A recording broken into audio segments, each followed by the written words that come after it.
showtime, a-holes!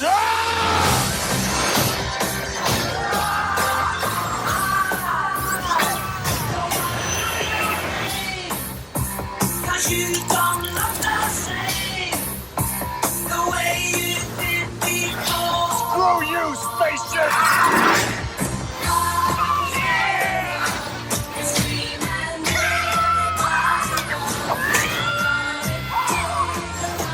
Does anybody have any tape out there? I want to put some tape over the death button. Nobody has any tape. Not a single person has tape. You have an atomic bomb in your bag. If anybody's gonna have tape, it's you. I have to do everything. You are wasting a lot of time. That's a really bad sign.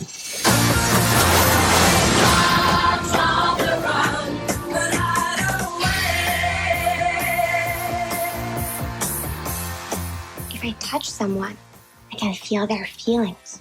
You feel love. Yeah, I feel a general unselfish love for just about everybody. No, sexual love. No, I don't. For her. No. She just told everyone your deepest, darkest secret. Dude, come on. I think you're overreacting a little You bit. must be so embarrassed. Do me. Hi guys, welcome to another Cinema or Skip. Colton's back. Yay! Yay! And he's slightly tanned. Yeah, I don't tan that well. Only a smidge. So, this week we went to see Guardians of the Galaxy Volume 2. Highly anticipated. We have been looking forward to this since we walked out of Guardians of the Galaxy Volume 1. It's just, yes. Okay, so shall we just get off and start with the good? I'm going to go with Colt, Okay. because it's been so long. Okay, just want to bring up a funny story happened actually. It won't take long. Basically, when I went to the cinema, do you know the BBFC rating just before the film starts, like the main film, like 15 or... yeah. It says Guardians of the Galaxy Volume 2, 12A. There was a kid next to me, a few seats like to my right. So asked his mum, "What does vol mean?" What a story, Mark. But anyway, yeah, the good points for me is that the effects were really good. It was very colourful. It's like, so especially on Ego's planet, it's like during the bit where like the bubbles bursting and all that, it felt like I was watching an advert for an LG 4K TV kind of look, because that's what the colours looked like. Everything was colourful. Even like there was a scene where just Gamora was just sitting in the fields, and it was like a whole load of oranges, and it's like I was taken back by the shots. Like wow. And the effects are good, like the look of Mantis was good, like the Yondu's fin was great. Little baby Groot was cute as well. Adorable. Yeah, it was adorable. And it was good because it wasn't a retread as well, like because I mentioned baby Groot. Because like you could have just done like the same thing again. But the fact is like baby Groot, not big Groot, means it's already different. Yeah. It's continuing the story, which is what a sequel is supposed to do. And it's good because despite being released like 3 years afterwards, this film only takes place a few months, so it's a lot more natural, and it's good in the long run as well, because when we see the Guardians again in next year in Avengers Infinity War, Groot will be back to his normal size again, so we can see him in full action, like against Thanos and his cronies and all that. Ooh. I'm so freaking excited! Okay then, Sean, what did you think was good about it? I really like the character of Ego. Ego is Peter Quayle's father, and he's played by Kurt Russell. And That was in the trailer. yeah, exactly. Yeah. It's not a spoiler. No spoilers this time. But he was a very interesting character, especially, like I say, he helped develop Peter Quayle's character more, because he allowed him to like explore what we know he was searching for in the first film. It was something he wasn't really looking for, but he ended up finding. And like I say, he was a very interesting character throughout the film. He really develops and helps develop everyone else, and really pushes everyone to the limits. So, I mean, if you want to see more of the character, go see the film yourself, because he is a really good character, and I thought he was great. And I would actually say this one's a lot more emotional. This one's got a lot more emotions than probably the previous film, and I would even say any other Marvel film. I know there's a couple of things that other Marvel films have done because this is part of the Marvel Cinematic Universe. But I wouldn't say they've done it as strongly as Guardians of the Galaxy has done. So, like I said, there's a lot of relationships put to the test. There's a lot of challenges that all the characters face, and it's stuff that has not been really explored to the level this film takes it, and I commend the film for doing that. Yeah. So, Abby, what about you? What about your good points? I really love the amount of development that they've given to specific characters like Drax and Rocket, Yandu as well. Yandu's the blue guy, It kind of felt like in the first film, Chris Pratt was the star of the show, really, wasn't he? We were mainly sort of involved with him and how he was sort of getting on with Gamora, and so Drax and Rocket kind of felt like, well, Drax specifically didn't feel like he got a lot of screen time. I feel like he got less.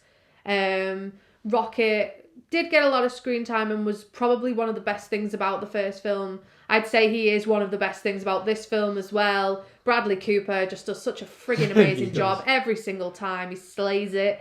And Yandu, I wanted more of Yandu in the first film, and I got it in this one. So I'm like, okay, thank you. What else? Oh, Mantis. She's a new character. Though she looks like, and this threw me off actually, she looks like the girl that Peter Quill has in his spaceship at the beginning of Volume 1. You know, the girl he's just been having it off with. Yeah. And I was like, is it that girl? And then I was like, oh wait, no.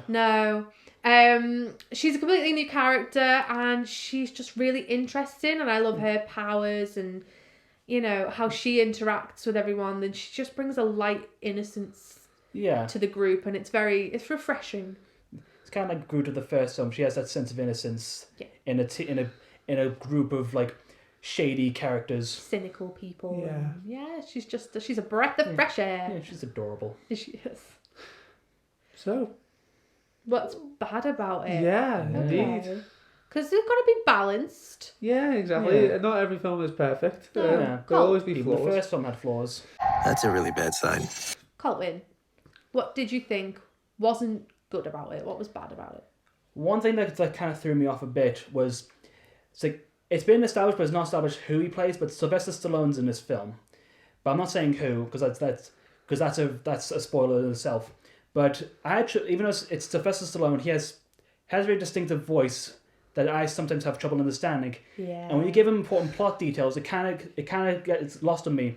It's like when he's talking about like, oh, you've threw the flames of the earth. I was like, what? It's like, the flames of the earth. I think his battery's dying. Stallone needs recharging. That kind of thing. Stallone's like, no, it's true though, because he's iconic, but at the same time he struggles to speak clearly to the. So like Colt said, giving him an important plot point like what he had. Or some batteries. It was difficult to understand. Yeah. Anything else? The other one was like certain characters I just felt they were there just for like convenience or like just to create conflict. There's these other characters in the film called the Sovereign. Now I like the design. I like the premise of them. That's like these higher up people who think themselves so much that they're literally golden in a way. It's like I did like the designs. Like that's another thing of the effects that ties in the effects as well. But I just felt like they would have been good, but it's like sometimes they show up just like increased conflict. There's an important scene that they need to do. Like it would have gone away with 2 if it went for those meddling golden people basically. It's like very true. I was like, oh god damn it! It's like we could have succeeded, but now it's like there's more trouble. Like with the Sovereign and the Ravagers. It's like it is good to put the plot forward, but I think they were just more a means to an end. Yeah. Okay, Sean, what about you? For me, the main thing was some of the jokes and some of the comedic dialogue felt a bit forced. It felt like kind of like it like in the first film it felt more natural. It felt like more natural dialogue, and because that was probably one of the things that made the film successful and made the first film successful and made it stand out. They probably thought, let's do more of that, not realising that in some cases less is more. Yeah. And it felt like we got more of this, but the more we got, the more it felt forced. Yeah. Probably example is Drax has a scene with Mantis where they're basically just talking, and Drax goes a bit over the top in his reactions, and it's funny, but in a way, when you stop and think about it, it feels quite forced. And there are a couple of other examples, but they would involve giving away more detail of the film, which we don't want to do here. The final thing would be, in my personal opinion, I think this is a little nitpick, but in some areas, the execution was a bit disappointing. There was some things that were kind of built up, and they just kind of led down what I wasn't expecting. Yeah. And because of that, it felt disappointing. So, unfortunately, yeah, the film does have those little moments. There is a nitpick. There's only a few of them, but they are, like, kind of did stand out for me. Okay. What about you, Abby? Come on, your bad points. My bad points. My pet peeve, or one of my pet peeves, is when trailers, they use the best jokes in the trailer, and it means that when you go in to see the film, all of the best material you've already seen. They happen with Monsters Inc. University, and it happened with this as well, and I was really gutted actually, because with the standard set with the humour in the trailer, I expected it to be like as funny as the first one, and I just feel like because they used all the aces in their trailer, they didn't save an ace up their sleeve for the film, and it meant that there was a bit of disappointment for me. Also, just this one's going to be the hard-hitting one, isn't it? Oh, The soundtrack. Yeah. See, that's how memorable it was. I struggled to remember the point. Because the soundtrack was so unmemorable. In the first film, the soundtrack was like another character in a way. You know, it was taking you along through the story, and it was interacting and weaving through the film in the right places. And it just feels like the music didn't have that same cohesion as the original film had. So that left me a bit disappointed. And even you two were saying that when you come out, like, you were straight in there, like, hooked on a feeling, and it was in your head. But when we came out, I didn't have any of the songs really in my head. Because I think with that point, like, even with the first film, there was only, like, with the soundtrack, there was maybe 2 or 3 songs that were memorable because of their connection with the scenes. Yeah. Whereas in this one, it felt like they had to do that. It felt like they played, like you said, they've done the same thing with the trailer. They played all their aces in the first film. Yeah. And they basically were like, all right, we've got to make a great soundtrack for the second film, and tried their best. And they haven't. But there was only one or two. There's one or two, like, songs that, like, play well in the scenes they're in, but it doesn't.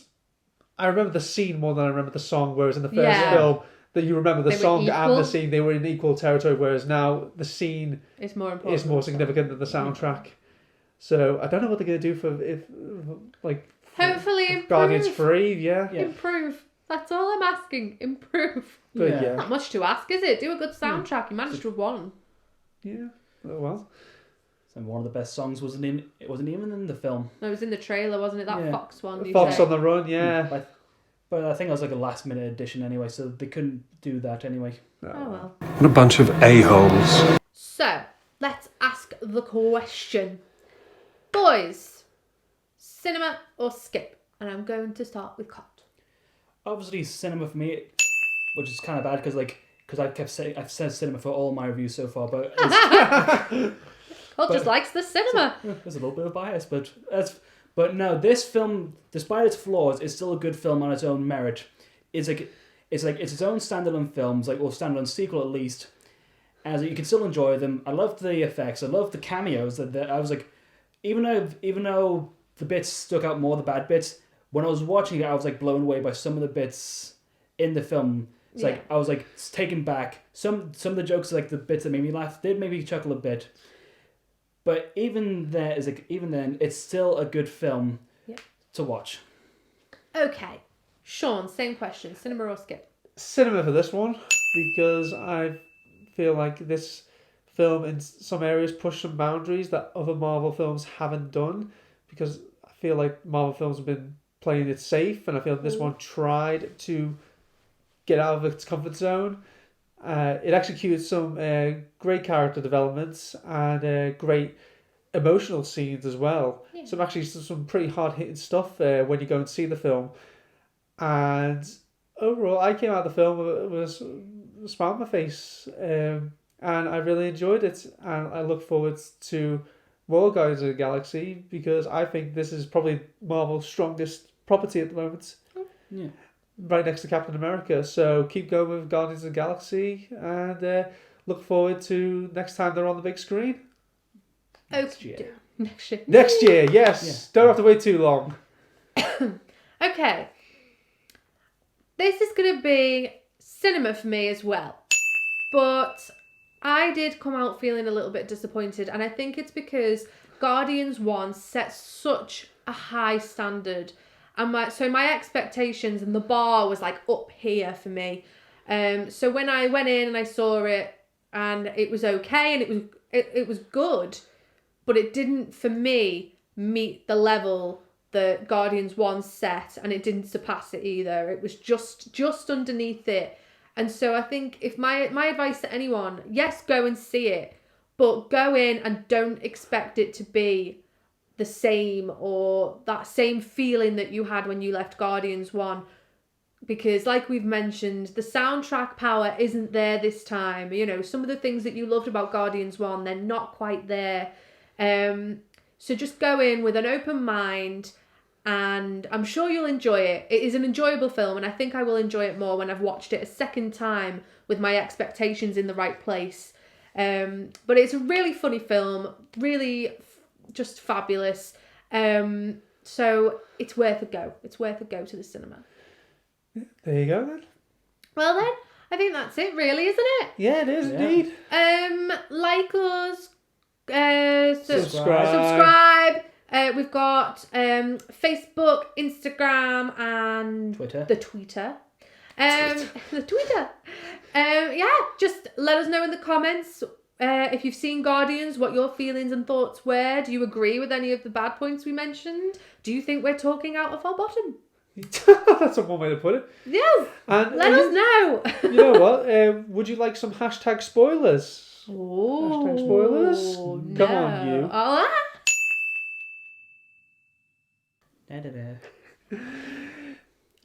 So yeah. That's all I can say. That's it, really? Yeah, that's all. Okay, we will see you in the next one. Have a lovely day. We miss you already. Yeah, go see the film and enjoy. Yeah. Okay, bye. I am Colt. Don't you start that. All right, go on.